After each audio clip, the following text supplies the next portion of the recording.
Jacob et Ésaü se réunissent.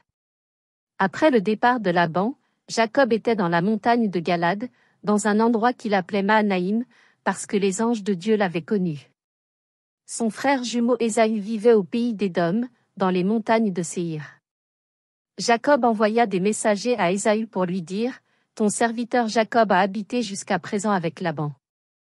Il a du bétail, des ânes, des moutons, des chèvres et des serviteurs. Il demande à trouver grâce à tes yeux. » Les messagers revinrent pour rapporter, « Ésaü vient à votre rencontre, et 400 hommes sont avec lui. » Jacob avait très peur. Il a divisé ceux qui étaient avec lui en 2 groupes afin que si Ésaü attaquait un groupe, l'autre groupe pouvait s'échapper. Jacob pria, « Seigneur, tu m'as dit de retourner dans mon pays et dans ma famille, et tu me ferais prospérer.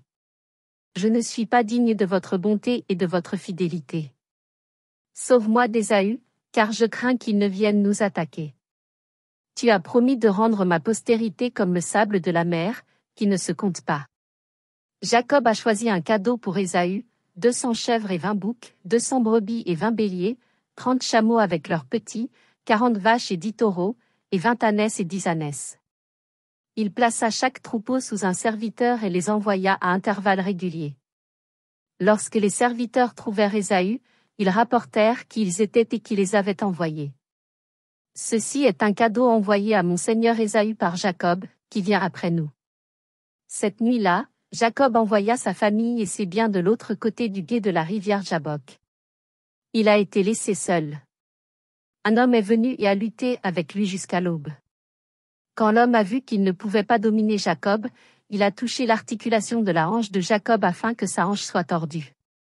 Alors l'homme dit, « Laisse-moi partir, car c'est déjà l'aube. » Jacob a répondu, « Je ne te laisserai pas partir à moins que tu ne me bénisses. » L'étranger répondit, « Tu ne t'appelleras plus Jacob, mais Israël, car tu as lutté avec Dieu et avec les hommes et tu as gagné. » Jacob a dit, « S'il te plaît, dis-moi ton nom. » L'homme a répondu, « Pourquoi me demandez-vous mon nom ?» Puis il bénit Jacob. Jacob a nommé l'endroit Peniel, en disant, « J'ai vu Dieu face à face, mais ma vie a été épargnée. » Jacob boitait à cause de sa hanche. Il vit alors Ésaü et ses 400 hommes venir vers lui. Jacob plaça les servantes et leurs enfants devant, Léa et ses enfants ensuite, et Rachel et Joseph derrière. Alors il alla de l'avant et se prosterna cette fois à terre en s'approchant de son frère. Ésaü courut à la rencontre de Jacob et l'embrassa. « Quel est le sens de tous ces troupeaux que j'ai trouvés ?» demanda Ésaü. « Pour trouver grâce à vos yeux, mon Seigneur, » répondit Jacob. Ésaü ne voulait pas du cadeau, mais Jacob a insisté. Ésaü est revenu en pensant que Jacob le suivrait plus tard pour le rejoindre à Édom. Jacob, cependant, est allé à Sukkot, où il s'est construit une place et a fait des abris pour son bétail.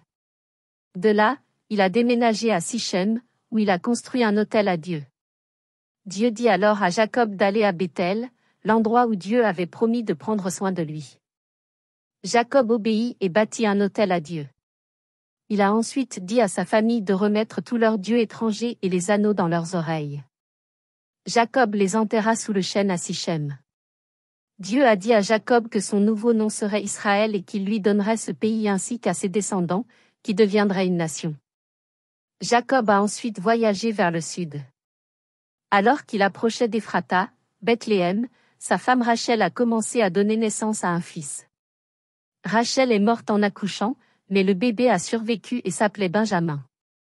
Rachel a été enterrée à Éphrata et Jacob a érigé un pilier sur sa tombe. Jacob avait maintenant 12 fils. Alors Jacob se rendit à Morée, où vivait son père Isaac. Quand Isaac mourut, Jacob et Ésaü le pleurèrent et l'enterrèrent. Conclusion. L'histoire se termine avec la réunion des frères, qui s'embrassent et se réconcilient. Ésaü refuse le cadeau, mais Jacob insiste, et les deux se séparent. L'histoire souligne l'importance de la réconciliation et du pardon, montrant qu'il est possible de surmonter les différences et de se réconcilier après des moments de conflit. Aimez et partagez cette vidéo pour en savoir plus sur cette histoire touchante et inspirante.